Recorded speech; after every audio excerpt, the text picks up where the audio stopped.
My name is Eleanor and I am 80 years old. I sit here in my rocking chair, watching the rain streak down my window, and I suppose it's time to tell you about the biggest mistake of my life.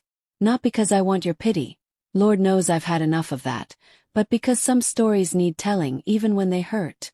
Especially when they hurt. You see, when I was 21 years old, I married a man named Thomas Whitmore. He was 52, wealthy beyond measure, and what people back in 1965 called distinguished. What they didn't call him, what nobody knew to call him, was dangerous. But I'm getting ahead of myself. Let me start with the dress. Oh, that beautiful, terrible dress. It was ivory silk, hand-sewn by the finest seamstress in Charleston, with tiny pearls that caught the light like dewdrops. When I first tried it on, 3 months before the wedding, it fit like it was made for me. Because it was made for me. Every curve, every line, every delicate button down the back. But by the wedding day, it hung loose in places where it should have hugged, and pulled tight in others where it should have flowed.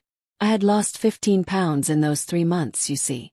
Not from excitement or pre-wedding jitters, as my mother told everyone who asked. From fear. The morning of my wedding, I stood in front of the mirror in my childhood bedroom, and my reflection looked like a ghost wearing someone else's clothes. My mother, bless her heart, bustled around me with safety pins and nervous chatter. "Eleanor, honey, you look pale. Are you feeling all right?" I wanted to tell her. God, how I wanted to tell her everything. About the phone calls that came at odd hours. About the way Thomas looked at other women when he thought I wasn't watching.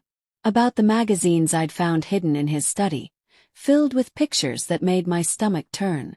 About what he'd whispered to me just 2 nights before, when he thought I was asleep. Instead, I smiled that practiced smile I'd perfected over the past 3 months. "Just nervous, Mama. All brides get nervous." She squeezed my shoulders, and I could smell her lavender perfume, the same scent that had comforted me through scraped knees and broken hearts throughout my childhood. If only she knew this would be the last time her perfume would make me feel safe. "Thomas is a good man, Eleanor. Successful man. You'll want for nothing. Want for nothing." If I had $1 for every time someone said that to me in the weeks leading up to the wedding, I could have bought my own freedom. The church was packed. 300 guests, all dressed in their Sunday best. All there to witness what the society pages would later call the wedding of the season. Thomas stood at the altar in his perfectly tailored tuxedo, his silver hair gleaming under the stained glass light. To everyone else, he looked like a man who had it all. I walked down that endless aisle on my father's arm, and with every step, I felt like I was walking toward my own execution. The wedding march played, and it sounded like a funeral dirge to my ears. When the preacher asked if anyone objected to the marriage, I held my breath. I actually hoped that someone would stand up. That my best friend Sarah would leap to her feet and shout, "Don't do it, Ellie." That my father would suddenly realize what he was giving away. But the only sound was the soft shuffle of feet and the whisper of fabric as people shifted in their seats. "Speak now," the preacher said, "or forever hold your peace." Forever. That word echoed in my mind like a death sentence. No one spoke. Thomas took my hands in his, and they felt cold despite the warm June air. His hands were soft, manicured, with a gold signet ring that bore his family crest. Later, I would learn that those same soft hands could leave bruises that wouldn't show in photographs. "Do you, Thomas Whitmore, take Eleanor to be your lawfully wedded wife?" "I do." His voice was steady, confident. He'd done this before, you see. Not the marrying part. I was his first wife. But the taking, the claiming, the breaking. "Do you, Eleanor Catherine Morrison, take Thomas to be your lawfully wedded husband?" The words stuck in my throat like honey mixed with glass. Everyone was looking at me, waiting. My mother dabbed at her eyes with her handkerchief. My father beamed with pride. The society photographer raised his camera. I thought about running. Just turning around and running down that aisle, out of that church, out of that town, out of that life. I thought about the little apartment I could rent with my secretarial job. I thought about the books I wanted to read, the places I wanted to see, the person I might become if I could just find the courage to say, "I do." The words came out as barely a whisper, but they were enough. They were legally binding. They were my signature on a contract I hadn't read carefully enough. Thomas slipped the ring onto my finger, a massive diamond that felt like a shackle, and kissed me with lips that tasted like tobacco and secrets. The congregation erupted in applause, and rice flew through the air like confetti at a celebration I couldn't feel joy for. The photographer captured it all. The happy couple, the proud families, the perfect moment that would look beautiful in the albums but felt like a lie even as it was happening. At the reception, Thomas charmed everyone. He danced with my grandmother, made my father laugh with stories from his business travels, and gave a speech about how lucky he was to have found such a pure, innocent young woman to share his life with. Pure. Innocent. If only they knew what those words meant to him. What they would cost me. The cake was 3 layers of vanilla and strawberry, decorated with sugar flowers that looked real enough to smell. When we cut it together, Thomas's hand covered mine on the knife, and he pressed just a little too hard. Just enough to remind me who was in control. "Smile, darling," he whispered in my ear as the cameras flashed. "This is supposed to be the happiest day of your life." Smiled. I smiled so hard my cheeks ached. As the evening wore on and the guests began to drift away, I found myself standing alone on the terrace outside the country club ballroom. The June air was thick with the scent of honeysuckle and the distant sound of jazz music drifting from inside. Sarah found me there, her bridesmaid dress the color of summer sky. "Ellie," she said softly, using the nickname she'd called me since we were 7 years old. "You okay, hon?" I turned to look at my dearest friend, this girl who knew all my secrets except the ones that mattered most. I wanted to tell her about the magazines, about the phone calls, about the way Thomas looked at me sometimes, like I was something he'd bought and paid for. Instead, I smoothed down my wedding dress and gave her that practiced smile. Of course. Why wouldn't I be okay? I just married the most eligible bachelor in 3 counties. She studied my face in the soft light of the paper lanterns strung around the terrace. Sarah always could read me like a book, but that night I kept my pages closed. "If you ever need anything," she said finally. "Anything at all, you call me. Promise." I promise. It was the last promise I would be able to keep for a very long time. Thomas appeared at my elbow, his hand settling possessively on the small of my back. "Ready to go, Mrs. Whitmore." Mrs. Whitmore. I wasn't Eleanor anymore. I was an extension of him, a possession with his name stamped on it like a deed to property. "Ready," I lied. As we walked to his black Cadillac, I caught a glimpse of my reflection in the window.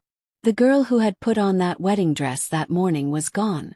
In her place stood a woman who had signed away her freedom with 2 simple words. Do. The car pulled away from the country club, carrying me toward a life I couldn't yet imagine and wouldn't have chosen if I could. The last thing I saw was Sarah standing on the terrace, her hand raised in goodbye, getting smaller and smaller until she disappeared entirely. I didn't know it then, but it would be 3 years before I saw her again. 3 years before I could bring myself to look my best friend in the eye and admit what I had become. Thomas reached over and took my hand as we drove through the night toward our new home, his family's estate on the outskirts of town. His thumb traced circles on my wedding ring, and he hummed softly under his breath. "You made me very happy today, Eleanor," he said. "I hope you know how grateful I am." I stared out the window at the darkness rushing past and wondered if this was what drowning felt like. This feeling of being pulled under by something much stronger than yourself, unable to fight your way back to the surface. "Thank you, Thomas," I whispered, because that's what good wives were supposed to say. But inside, in the deepest part of my heart where even he couldn't reach, I was already planning my escape. I just didn't know it would take me 59 years to find the courage to use it.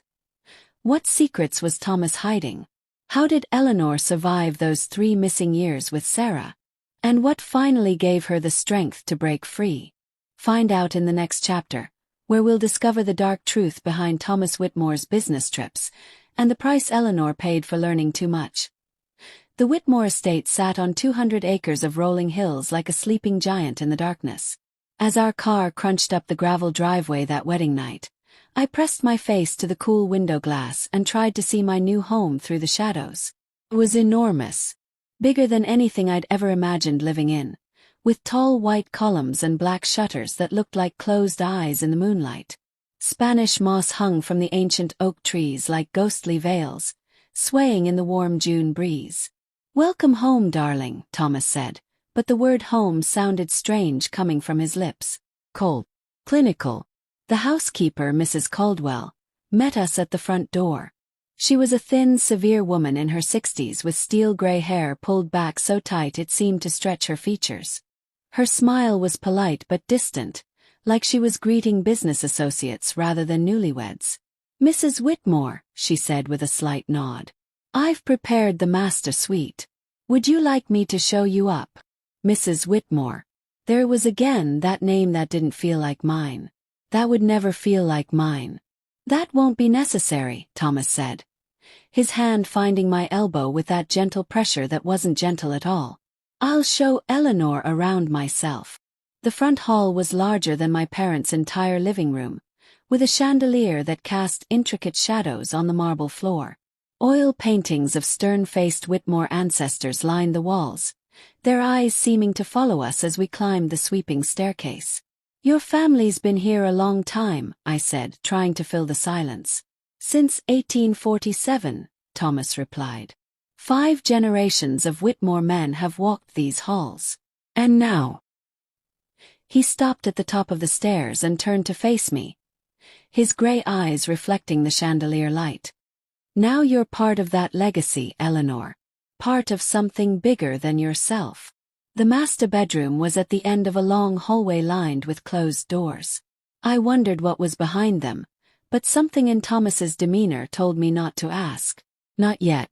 Our bedroom was decorated in deep burgundy and gold, with heavy velvet curtains that blocked out most of the moonlight. A 4-poster bed dominated the space, looking more like an altar than a place of rest. "Your things have already been moved from your parents' house," Thomas said, opening a door that led to an enormous walk-in closet. "Mrs. Caldwell took the liberty of arranging them." My few dresses looked lost among Thomas's rows of expensive suits, like wildflowers planted in a formal garden. I touched the sleeve of my favorite yellow sundress, the one I'd worn on my last day of freedom, and it felt like greeting an old friend I might never see again. "The bathroom's through here," Thomas continued his tour. "And this." He opened another door to reveal a smaller room with a writing desk and bookshelves. "This can be your sitting room. For your hobbies." Like reading was something frivolous, something to be contained in a small space where it wouldn't interfere with more important matters. That first night, I lay awake listening to Thomas breathe beside me. He'd been gentle enough, I supposed, but there was something mechanical about the whole thing, like he was following a script he'd memorized. When it was over, he'd rolled away without a word and fallen asleep almost immediately. I stared at the ceiling and tried not to cry. This was my life now. This strange, cold house. This man who treated me like an acquisition. This feeling of being utterly, completely alone despite sharing a bed with another person. The next morning, I woke to find Thomas already dressed in one of his perfectly pressed suits, adjusting his tie in front of the mirror. "I have to go to Atlanta today," he said without looking at me. "Business. I'll be back tomorrow evening." "Atlanta." I sat up, clutching the sheet to my chest. "But we just got married." I thought. "You thought what, Eleanor?" He turned to face me, and his expression was patient but patronizing, like a teacher correcting a slow student. "Did you think we'd spend weeks lounging around playing house? I have responsibilities. Commitments that existed long before you came along." The casual cruelty of it took my breath away. Long before you came along. Like I was an afterthought, a bonus prize in a game I didn't know the rules to. "What am I supposed to do while you're gone?" "Settle in. Get acquainted with the house.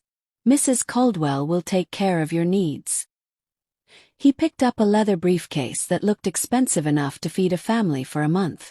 "Oh, and Eleanor, don't go into the East Wing. That section of the house is being renovated." Then he was gone, leaving behind only the faint scent of his cologne and the sound of gravel crunching under his car tires. I spent that first day exploring the parts of the house Thomas hadn't forbidden. The library, with its floor-to-ceiling bookshelves filled with leather-bound volumes that looked like they'd never been opened. The formal dining room, with a table that could seat 20 people and would make every meal feel like a business meeting. The kitchen, where Mrs. Caldwell reigned supreme and made it clear that this was her domain, not mine. Mr. Whitmore doesn't like changes to the household routine. She informed me when I suggested we might have dinner in the breakfast nook instead of the cavernous dining room. He prefers things done the way they've always been done. The way they've always been done. I was beginning to understand that this phrase would govern every aspect of my new life. By the second day, the silence in the house felt like a living thing. Mrs. Caldwell went about her duties with quiet efficiency, speaking only when spoken to. The few other staff members, a gardener, a cleaning lady who came twice a week, were equally reserved. It was that afternoon, while Mrs. Caldwell was in town getting groceries, that I found myself standing at the end of the main hallway, staring at the heavy wooden door that led to the East Wing. Don't go into the East Wing. But why? What was so important about renovations that I couldn't even peek inside? In my parents' house, renovation meant painting the kitchen cabinets and maybe getting new curtains. What could possibly require such secrecy? I tried the handle. But there was another way. Through the garden I could see windows on the east side of the house. If I was careful, if I was quiet. The East Wing looked nothing like the rest of the house. While the main section was perfectly maintained, this part looked genuinely abandoned. Paint peeled from the shutters, and weeds grew up around the foundation.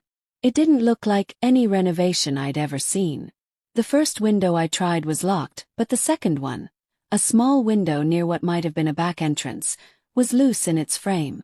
With a little effort, I managed to work it open just enough to squeeze through.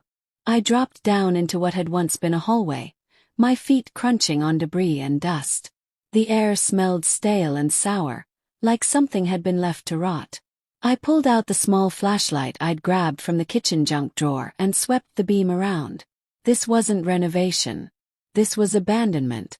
Wallpaper hung in strips, and water stains spread across the ceiling like dark clouds. My footsteps echoed as I made my way down the hallway, past rooms filled with covered furniture and the ghostly remains of what had once been someone's home. At the end of the hall, I found a door that was newer than the others. Solid wood with a heavy brass lock that looked recently installed. Unlike everything else in this wing, this door was well maintained. Protected. I tried the handle, not expecting it to turn. Did. The room beyond was small and windowless, lit only by the thin beam of my flashlight. But what I saw in that light made my blood turn to ice. Photographs. Dozens of them, maybe hundreds, tacked to every inch of the walls like wallpaper made of secrets. And not just any photographs. These were pictures of women. Young women, some barely older than teenagers. All beautiful. All smiling. All looking directly at the camera with expressions that ranged from shy to seductive. But it wasn't just the photographs that made my hands shake as I held the flashlight. It was what was written beneath each picture in Thomas's careful handwriting. Atlanta, June 1964. Very responsive. New Orleans, September 1964. Required more persuasion. Charleston, December 1964. Perfect for the clients in Miami. I moved closer, my heart pounding so loud I was sure someone would hear it. There were dates, locations, and beneath each photo, notes that made me feel sick to my stomach. Clients. He was selling these women. Trading them. Using them. And then I saw it in the bottom corner of the far wall. A photograph that hadn't been there when the others were taken. This one was newer, the colors more vibrant. It was me. My engagement photo, the one that had been in the newspaper when Thomas announced our upcoming wedding. But beneath it, in that same careful handwriting, were words that made the world tilt sideways beneath my feet. Eleanor Morrison. Acquired June 1965. Perfect for the Charleston operation. Extremely naive, ideal for long-term placement. Acquired. like I was livestock, like I was property. I stumbled backward, my hip catching the corner of a table I hadn't noticed. Something fell to the floor with a crash that seemed to echo through the entire house. On the floor lay a leather journal, its pages scattered. I knelt and gathered them up with shaking hands, and what I read there destroyed whatever innocence I had left. Amounts of money. A carefully kept record of human trafficking disguised as a legitimate business. Thomas wasn't just wealthy. He was wealthy because he bought and sold women like cattle at market. And I was his newest acquisition. The sound of a car in the driveway reached me through the dusty air, and my blood turned to ice. Thomas wasn't supposed to be back until tomorrow evening. Unless Mrs. Caldwell had called him. Unless she'd seen me heading toward the East Wing and decided her loyalty lay with her employer rather than his naive young wife. I stuffed the scattered pages back into the journal, my hands shaking so badly I could barely grip the leather binding. I had to get out of here. Had to get back to the main house and pretend I'd never seen any of this. But as I turned toward the door, I heard footsteps in the hallway. Heavy, measured footsteps that I already knew well. Thomas was in the East Wing. And he was heading straight for this room. I looked around frantically for another way out, but there was none. Just 4 walls covered in photographs of women who had trusted the wrong man. And me, trapped in the middle of it, all with evidence of crimes I couldn't even fully comprehend. The footsteps stopped outside the door. Eleanor. Thomas's voice was calm, almost gentle. The same tone he'd used when asking if I wanted sugar in my tea. I know you're in there, darling. Why don't you come out so we can talk? I pressed myself against the far wall, clutching the journal to my chest, and tried not to breathe. I'm not angry, he continued, and I could hear the lie in his voice like a snake hiding in tall grass. I'm just disappointed. We talked about trust, remember?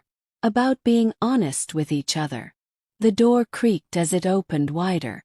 I can see your flashlight, Eleanor. There's no point in hiding. I closed my eyes and thought of Sarah, of my parents, of the life I'd given up to be here. Of the girl in the yellow sundress who had never imagined she could end up in a room full of other women's nightmares. When I opened my eyes, Thomas was standing in the doorway, silhouetted against the dim light from the hallway. He looked calm, composed, like a man discussing the weather rather than confronting his wife with evidence of his crimes. I see you've discovered my little hobby, he said, stepping into the room. I was hoping we could ease you into this gradually, but... He shrugged, as if my early discovery was nothing more than a minor inconvenience. Sometimes these things have their own timeline. What is this place? My voice came out as barely a whisper. This is business, Eleanor. Very profitable business. He moved closer, and I could smell his cologne, the same scent that had once seemed sophisticated and now made me feel nauseous. Did you really think I married you for love? A pretty little girl from a middle-class family with no connections, no money, no influence. Each word hit me like a physical blow. You married me because you're exactly what my clients want. Young, beautiful, innocent, and most importantly. He reached out and touched my cheek with those soft, manicured fingers. Completely alone. No one who would look too hard if you disappeared. The journal fell from my numb fingers, its pages scattering across the dusty floor like fallen leaves. But don't worry, darling, Thomas continued, his voice taking on that patient, patronizing tone I was learning to hate. You won't be going anywhere for a while. You're much too valuable to me right here, playing the perfect wife. At least until I find the right buyer. I tried to run then, tried to push past him toward the door, but he caught my wrist with a grip that would leave bruises for weeks. Now, he said as calm as ever. Let's not make this more difficult than it needs to be. You're going to go back to the main house. You're going to have dinner with me like the loving wife you are. And you're going to forget everything you've seen here tonight. And if I don't? His smile was the most terrifying thing I'd ever seen. Gentle and cruel at the same time, like a wolf wearing sheep's clothing. Oh, Eleanor, he said softly. You don't really want to find out what happens if you don't. As he led me back through the ruined hallway of the East Wing, my mind raced with fragments of thoughts, desperate plans, and the growing realization that I was completely, utterly trapped. I was 21 years old, married to a monster, and no one in the world knew where I was or what I'd become. But as we stepped back into the main house, back into the world of crystal chandeliers and oil paintings and the pretense of respectability, I made myself a promise in the deepest part of my heart. I would survive this. Whatever it took, however long it took, I would find a way to survive. I just didn't know that survival would cost me everything I thought I was. How did Eleanor survive living with a monster? What happened to the other women in those photographs? And who finally helped her escape the nightmare of Whitmore House? Find out in the chapter, where Eleanor discovers she's not the only woman Thomas has underestimated, and learns that sometimes the most dangerous thing you can do is trust the wrong person to save you. 3 months passed like a slow-motion nightmare. 3 months of pretending to be the perfect wife while living with the knowledge that I was nothing more than inventory in Thomas's twisted business. 3 months of dinner conversations about the weather while photographs of missing women haunted my dreams. I learned to be careful, to watch Mrs. Caldwell's movements, to time my explorations for when Thomas was truly away on business. His real business. I learned which floorboards creaked, which doors had loose hinges, which windows offered the best views of the driveway so I could see him coming. Most importantly, I learned to hide my fear behind the mask of a dutiful Southern wife. "You're looking better, darling," Thomas said one October morning over breakfast. He sat behind his newspaper, the picture of respectability in his navy suit and gold tie pin. "Those dark circles under your eyes were becoming quite concerning." I forced a smile and buttered my toast with steady hands. "I've been sleeping much better, thank you." It was a lie, of course. I hadn't slept properly since that night in the East Wing. But I'd gotten good at lying. It was a skill I never knew I'd need, like learning to swim when someone throws you in the deep end. "I'm glad to hear it. I have some colleagues coming for dinner Friday evening. Important men from Atlanta and New Orleans. I trust you'll make a good impression." The way he said colleagues made my skin crawl. I knew now what that meant. Men like him. Men who traded in human misery and called it business. Of course. How many should I tell Mrs. Caldwell to prepare for? 6, including ourselves. Nothing too elaborate. These are working dinners, not social occasions. After he left for the office, I walked out to the garden to clear my head. The October air was crisp, and the leaves on the oak trees had begun to turn gold and crimson. It was beautiful, this place that had become my prison. Sometimes I wondered if that made it better or worse. I was deadheading the last of the summer roses when I heard it, a soft voice humming somewhere beyond the hedge maze. The tune was familiar, something my grandmother used to sing, but I couldn't place it. Following the sound, I found myself in a part of the garden I'd never explored before, behind the old greenhouse that looked like it hadn't been used in years. And there, kneeling beside a small herb garden, was a woman I'd never seen before. She was about my age, with dark hair pinned back and wearing a simple blue dress that had seen better days. Her hands moved skillfully among the plants, and she hummed that haunting melody as she worked. "Excuse me," I said softly, not wanting to startle her. She looked up, and I was struck by her eyes. They were the most vivid green I'd ever seen, but there was something guarded about them, like windows with the curtains drawn. "Oh!" She scrambled to her feet, brushing dirt from her hands. "Mrs. Whitmore, I'm so sorry. I didn't think anyone came back here. Please don't apologize. I was just curious. I didn't know anyone else was." I paused, not sure how to finish. "I'm Eleanor." She hesitated for a moment, then said, "I'm Catherine. Catherine Mills." There was something about the way she said her name, like she was trying it on for size, that made me wonder if it was really hers. "Do you work here? I haven't seen you around the house." Another hesitation. "I help Mrs. Caldwell sometimes. With the gardens and such." It was clearly a lie, but I'd become an expert at recognizing those lately. The question was why she was lying, and whether it was the same kind of dangerous lie I'd been living with. "The herbs are beautiful," I said, changing the subject. Do you know much about gardening? Her face brightened, and for a moment, that guarded look disappeared. My grandmother taught me. She always said plants were like people. If you pay attention to what they need and treat them with respect, they'll flourish. Ignore them or mistreat them. She shrugged. They wither and die. There was something in the way she said it that made me think she wasn't just talking about plants.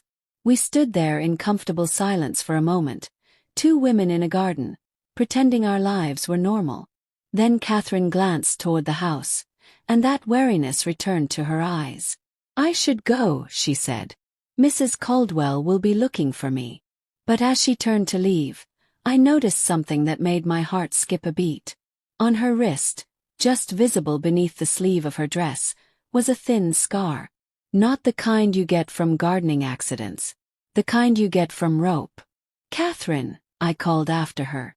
Would you like to have tea sometime? I get lonely during the days. She stopped and looked back at me, and I saw recognition flicker in those green eyes. The recognition of one trapped creature seeing another.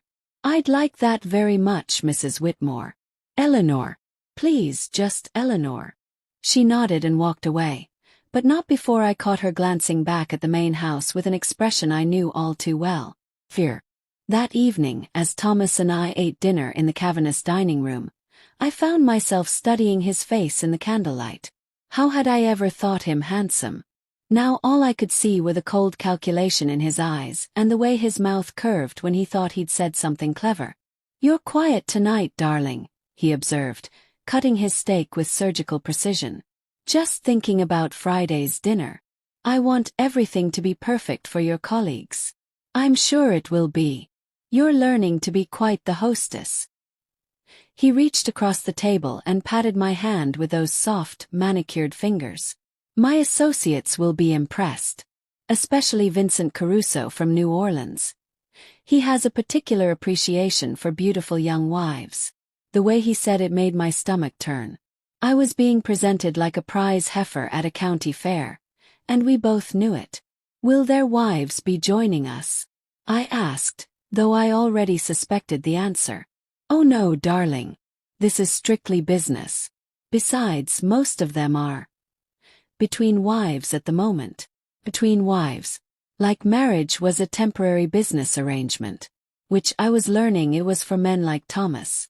The next morning I found Catherine in the herb garden again. This time I brought a thermos of tea in 2 cups. I thought you might be thirsty, I said, settling beside her on the grass. She accepted the tea gratefully, wrapping her hands around the warm cup like it was precious. In the daylight I could see other scars. Faint ones on her arms, a thin line along her collarbone that disappeared beneath her collar. How long have you been here? I asked quietly. She was silent for so long I thought she wouldn't answer. Then, 2 years. Maybe 3. Time gets difficult to track.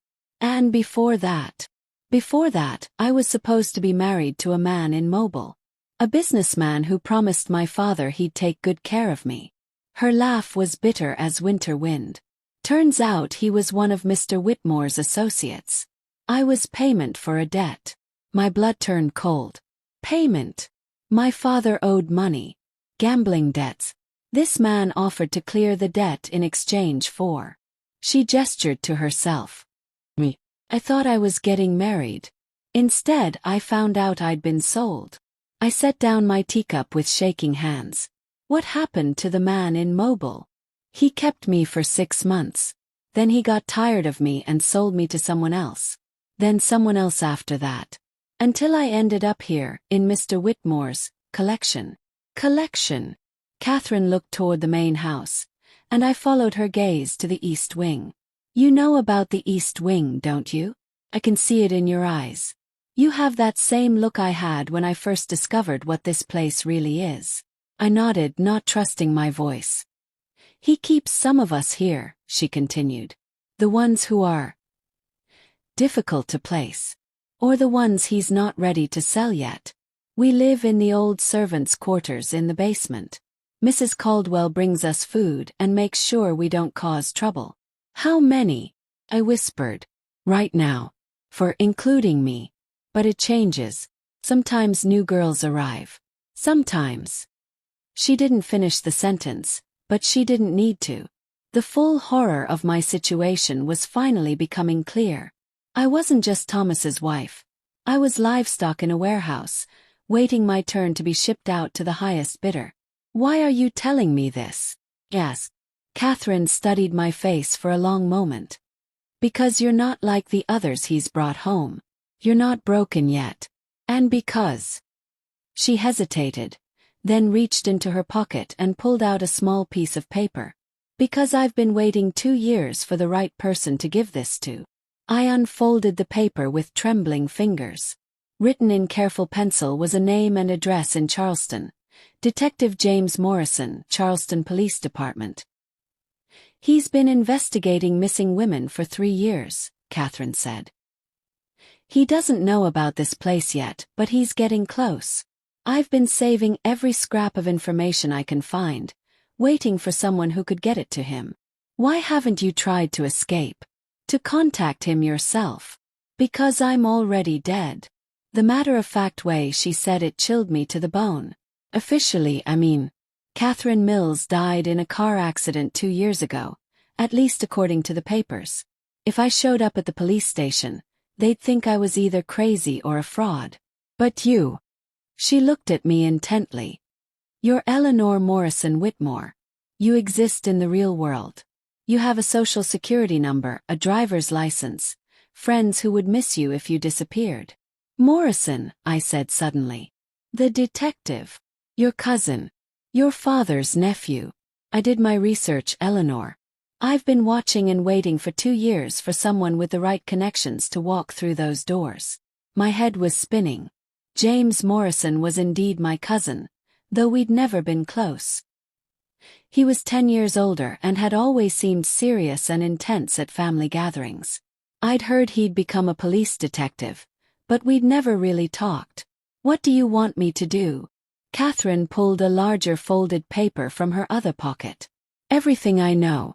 Names, dates, places, license plate numbers. A list of all the women who've been through here that I can remember. It's not enough to convict him. Not yet, but it's a start.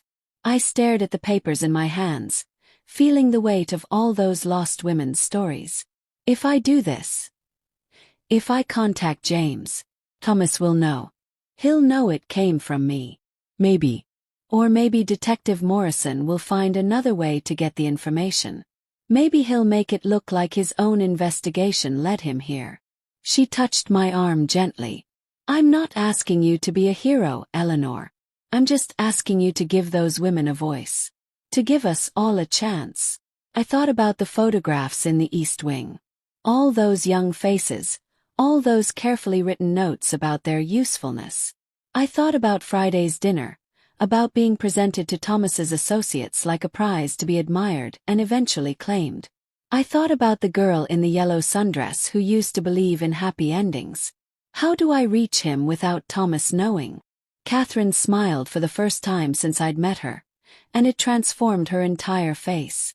Leave that to me. I know this house better than anyone. Every secret passage, every blind spot, every moment when the guards are distracted. Guards? You didn't think Mrs. Caldwell was the only one watching us, did you? Thomas has men posted around the property. They're discreet, but they're there. The groundskeeper, the man who delivers groceries, even the mailman. They all report back to him. I felt the walls of my prison closing in even tighter. Then how? Because they're watching for women trying to escape, not for messages going out. And because. She lowered her voice to barely a whisper. I'm not the only one down there who wants to see Thomas Whitmore burn. That afternoon, Thomas came home early from the office, humming under his breath as he climbed the stairs to our bedroom. I was sitting at my dressing table, brushing my hair and trying to look like the perfect wife he thought he'd trained me to be. Good news, darling, he said, loosening his tie. Vincent Caruso was so impressed by your photograph that he's made a very generous offer. My hand stilled on the brush. Photograph. From our wedding, of course. The one that ran in the society pages. Vincent has excellent taste in women. He was quite taken with your potential. I met his eyes in the mirror, and what I saw there made my blood freeze. He was excited, anticipatory, like a man about to close a very profitable deal. What kind of offer? I managed to ask. The kind that will set us both up very comfortably for life. Though I suppose it's more accurate to say it will set me up comfortably. You. He shrugged, as casual as if he were discussing the weather. You'll have a new life in New Orleans. Vincent has very specific requirements for his household staff. Household staff. The euphemism made me sick. When? The word came out as barely a whisper. After Friday's dinner. Vincent wants to meet you in person first, of course. Make sure you're as suitable as you appear in photographs. He moved behind me, his hands settling on my shoulders. In the mirror, we looked like any married couple sharing an intimate moment. But I could feel the threat in his touch, the promise of what would happen if I disappointed him. I know this is a lot to take in, Eleanor, but you should be honored. Vincent Caruso is a very wealthy, very powerful man. You'll want for nothing in his household. Want for nothing. There was that phrase again. The same words my mother had used to comfort me before the wedding, back when I thought being provided for was the same as being loved. And if I refuse? His hands tightened on my shoulders, his fingers digging in just hard enough to leave marks. Oh, darling. You won't refuse. You're much too smart for that. That night, after Thomas had fallen asleep beside me, I lay awake staring at the ceiling and thinking about Catherine's papers, hidden now beneath my mattress like a loaded gun. In 2 days, I would be handed over to Vincent Caruso like a piece of property changing owners. Unless Detective James Morrison could work miracles. Unless the women in the basement were as resourceful as Catherine believed. Unless I was braver than I'd ever imagined I could be.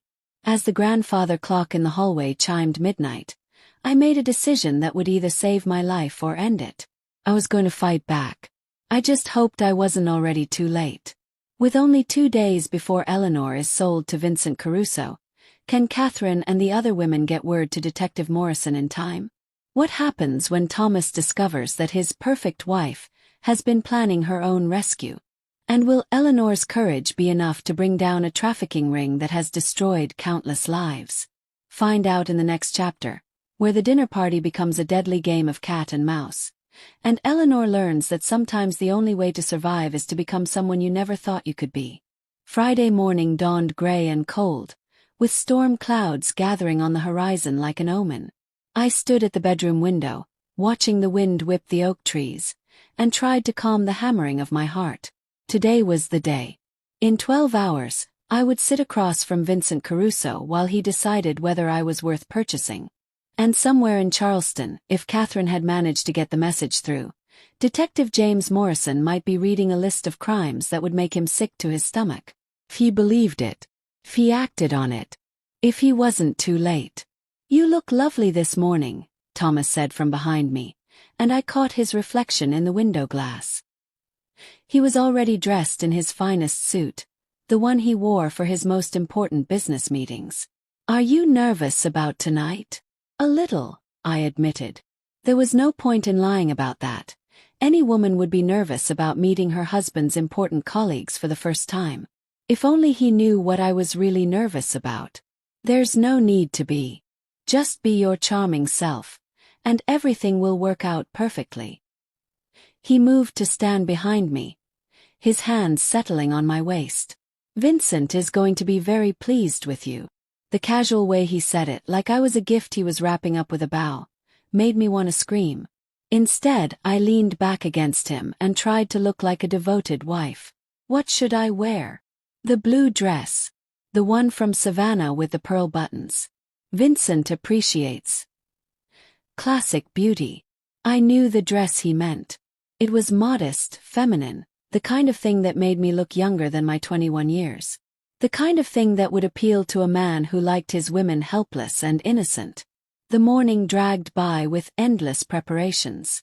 Mrs. Caldwell directed the cleaning staff like a general preparing for battle, polishing silver that already gleamed and arranging flowers that were already perfect. The dining room was transformed into something worthy of a magazine photo, with crystal glasses and china plates that probably cost more than my father made in a month. I helped where I could, playing the role of the attentive hostess, but my mind was elsewhere. Every time I heard footsteps in the hallway, every time the phone rang, I wondered if this was it. If Detective Morrison had received Catherine's information and was on his way with a warrant. But the hours passed, and nothing happened. No police cars in the driveway. No frantic phone calls that would tell Thomas his world was crashing down. Just the steady rhythm of dinner party preparations and the growing knot of fear in my stomach. At 4 o'clock, I slipped away to the garden for what might be my last conversation with Catherine. I found her in the herb garden, but she wasn't alone. 3 other women worked silently beside her, and when they looked up at my approach, I saw the same guarded wariness I'd noticed in Catherine's eyes. "Eleanor," Catherine said softly. "These are my friends. Maria, Susan, and Beth." They were all young, all beautiful in different ways, and all had that same haunted look of birds with clipped wings. Maria looked Hispanic, with dark hair and eyes that held depths of sadness.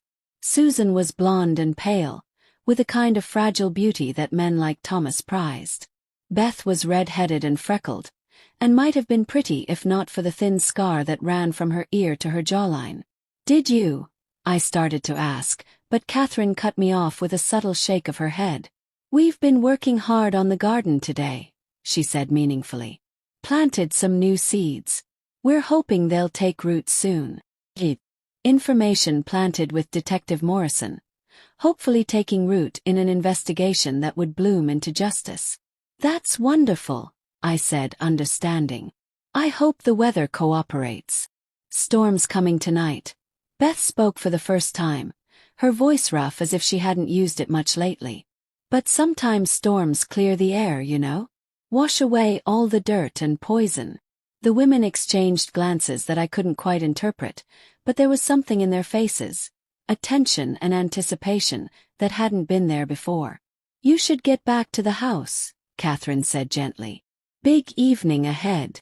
As I walked away, I heard Susan whisper something to the others in a voice too low for me to catch.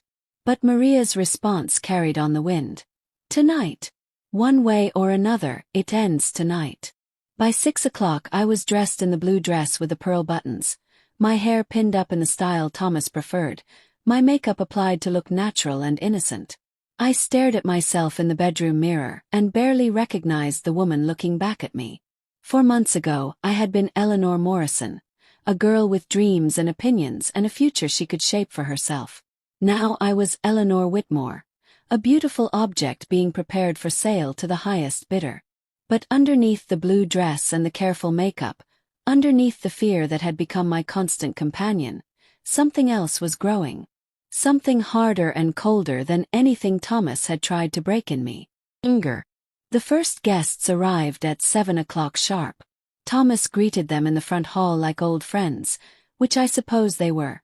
Old friends in a business built on human misery. Vincent Caruso was exactly what I had expected. Tall, silver-haired, with a kind of practiced charm that came from years of getting what he wanted. He wore a perfectly tailored suit and an expensive watch, and when he smiled at me, I had to fight the urge to step backward. "So this is the famous Eleanor," he said, taking my hand and holding it longer than was proper. "Thomas, you didn't exaggerate. She's exquisite." The way he looked at me, like I was a painting he was considering purchasing, made my skin crawl. But I smiled and thanked him graciously, playing my part in this grotesque theater. The other guests were cut from the same cloth, wealthy men with cold eyes and soft hands, men who had never done an honest day's work but had gotten rich off the labor and suffering of others. They talked about business and politics and the weather, normal conversation topics that took on sinister undertones when you knew what their real business was. Dinner was served at 8 o'clock in the formal dining room, with Mrs. Caldwell supervising the serving staff like she was directing a performance. Which, in a way, she was. Everything had to be perfect for Thomas's colleagues, because their approval meant money, and money was all that mattered in this house. I sat at one end of the long mahogany table, with Thomas at the other end and the guests arranged between us. Vincent Caruso had managed to secure the seat directly to my right, and throughout the meal, I was painfully aware of his presence. "Thomas tells me you're from Charleston originally," Vincent said as the main course was served. "I have business interests there. Perhaps you know some of the families I work with." "Perhaps," I said carefully. "Though I'm afraid I don't know much about business. My interests have always been more domestic." He laughed, a sound like velvet hiding razor blades. "Of course. That's exactly what a man wants in a wife. Someone focused on making a proper home." Across the table, one of the other guests, a man named Patterson from Atlanta, raised his wine glass. "To Thomas, for knowing quality when he sees it." They all drank to that toast, and I forced myself to sip my wine and smile as if I were being complimented rather than appraised like livestock. The conversation flowed around me, touching on topics that would have sounded innocent to anyone who didn't know what these men really did. They talked about shipping routes and inventory management and quality control, all euphemisms for the movement and sale of human beings. And through it all, Vincent Caruso watched me with those calculating eyes, asking seemingly innocent questions that I knew were really evaluations. How did I like living so far from town? Translation: would I be isolated enough to control? Did I have many friends in the area? Translation: would anyone miss me if I disappeared? Was I close to my family? Translation: would anyone come looking for me? I answered each question carefully, trying to seem naive without appearing stupid, compliant without seeming broken. It was the performance of my life, literally. As Mrs. Caldwell served dessert, a beautiful chocolate cake that might as well have been sawdust in my mouth, I caught sight of movement outside the dining room windows. Just a shadow passing by, but it was enough to make my heart skip. Someone was outside, moving carefully, staying out of the light from the windows. Police. Or just one of Thomas's men doing their usual patrol. "Eleanor seems quite taken with something outside," Vincent observed, and I realized I'd been staring too obviously at the window. "Just admiring the garden," I said quickly. "The moonlight makes everything look so romantic." "Indeed it does," Vincent agreed, but his eyes had sharpened with suspicion. Thomas cleared his throat. "Gentlemen, shall we retire to the study for brandy and cigars? Eleanor can join us later for coffee." This was it. The moment when they would discuss the terms of my sale while I waited in another room like a piece of furniture being appraised by potential buyers. As the men filed out of the dining room, Vincent lingered behind, ostensibly to compliment me on the meal. "You've been an excellent hostess tonight, my dear," he said, standing close enough that I could smell his expensive cologne. "I look forward to getting to know you much better." The threat in his voice was barely disguised. In his mind, I was already his property. Tonight was just a formality. After he left, I sat alone in the dining room, surrounded by the remnants of the dinner party and the weight of my own fear. Through the windows I could see storm clouds gathering, blocking out the moon and stars. "Sometimes storms clear the air," Beth had said. "Wash away all the dirt and poison." A flash of lightning illuminated the garden, and for just a moment, I thought I saw figures moving among the trees. More than one person, staying low, moving with purpose. My heart began to pound. Either Detective Morrison had acted on Catherine's information, or Thomas's security was tighter than I'd realized, and those shadows meant something much worse for me. Mrs. Caldwell appeared in the doorway. "Mr. Whitmore would like you to join them in the study now, Mrs. Whitmore." I stood on legs that felt like water, smoothed down my blue dress, and walked toward what I knew would be either my salvation or my destruction. The study was thick with cigar smoke and the sound of men's laughter. Thomas sat behind his massive desk like a king holding court, while his guests occupied the leather chairs arranged around the room. Vincent Caruso stood near the fireplace, brandy snifter in hand, looking entirely too comfortable in what was supposed to be my home. "Ah, Eleanor," Thomas said as I entered. "Perfect timing. Vincent was just telling us about his beautiful house in New Orleans." The gardens alone are worth seeing. I'd be honored to show them to you personally, Vincent said, his eyes never leaving my face. In fact, I was just telling Thomas that I'd like to extend an invitation for you to visit. An extended visit. The room fell silent except for the crackling of the fire and the distant rumble of thunder. Every man in that room knew what was really being discussed, and they were all watching to see how I would react. That's very kind of you, I managed to say. But I couldn't possibly leave Thomas for an extended period. Oh, but I insist, Vincent said, and now the velvet gloves were coming off. In fact, I've already made arrangements with Thomas. You'll be leaving with me tomorrow morning. Tomorrow morning. Not after careful consideration, not after a proper courtship, not even after a decent interval. Tomorrow morning, like I was a package being shipped overnight. I don't understand, I said, though of course I understood perfectly. Thomas stood up from behind his desk. Vincent has made me an offer I simply cannot refuse, darling.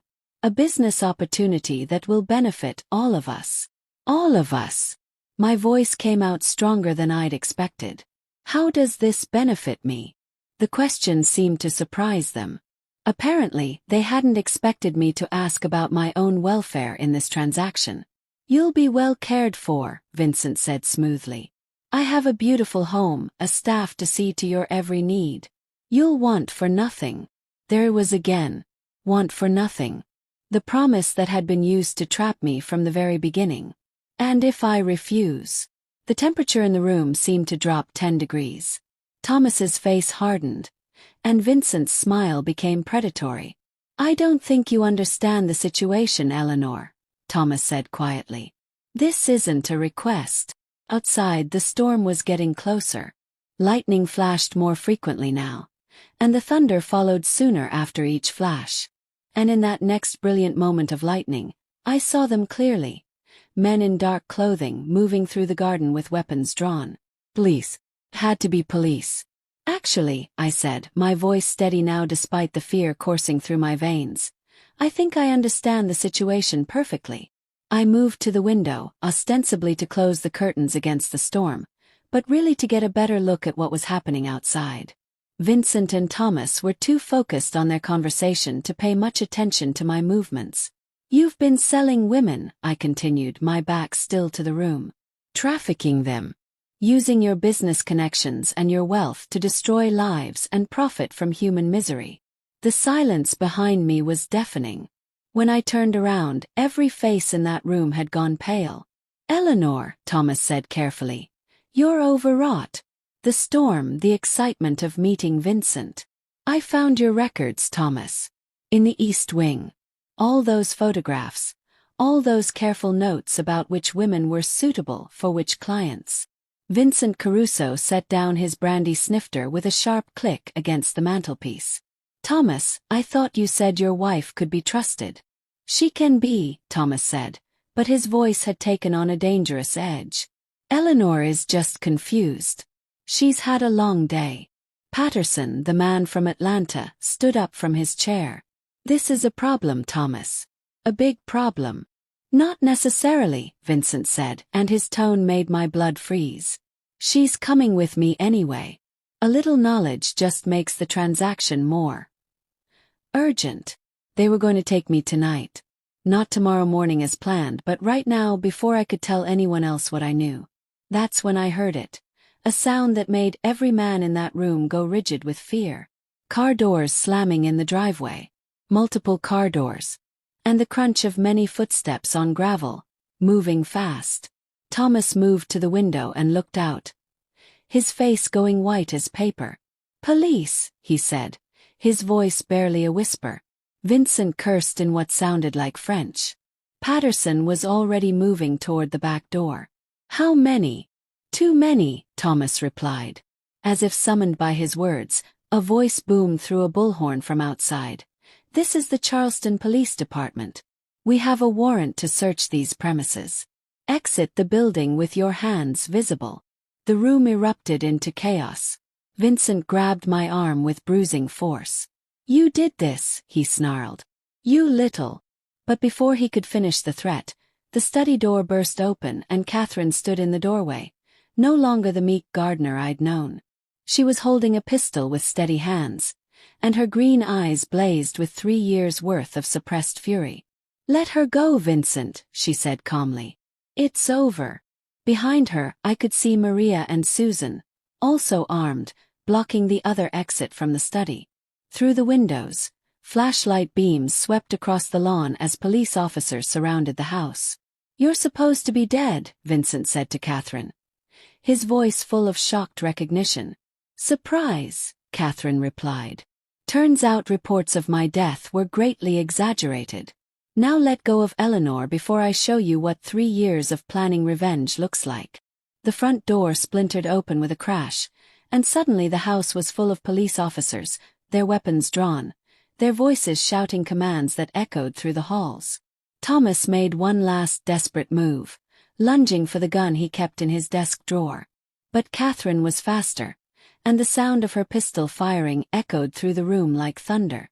Thomas Whitmore, the man who had bought and sold women like cattle, collapsed behind his mahogany desk, clutching his shoulder and screaming in pain and rage. "That," Catherine said quietly, "is for every woman whose picture you pinned to that wall." The rest happened so fast it felt like a dream. Police officers flooded the study, weapons drawn and commands barked.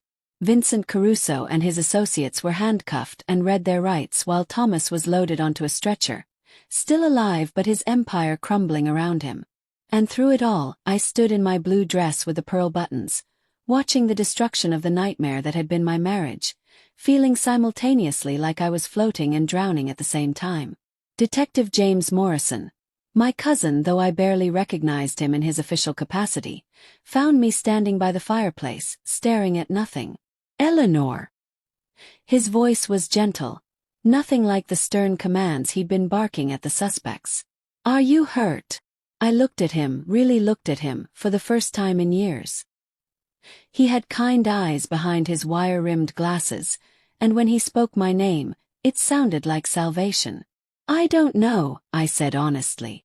"I don't know anything anymore." "That's okay," he said. "You're safe now. That's all that matters right now." But as I watched Thomas being carried out on a stretcher, as I saw Vincent Caruso and his associates being led away in handcuffs, as I heard Catherine giving her statement to other officers in a voice steady with justice finally served, I realized that safe was a word I might never fully understand again. I was free. But freedom, I was learning, was not the same thing as being whole. And the hardest part of my story, learning to live with what I'd survived, was just beginning. Eleanor is free, but at what cost? How do you rebuild a life after everything you believed has been shattered? What happened to the other women who were never rescued? And what secrets about Thomas's operation are yet to be revealed? Find out part 2, where Eleanor faces the hardest challenge of all, learning to be herself again, and discovering that sometimes the person you become after surviving hell is someone you never expected to meet. If you like me to continue my story and really want to know how I found redemption, please subscribe, like and share, and also comment where you are watching from. See you in the next part where I will be telling you how my story ends. Thank you for watching and God bless you.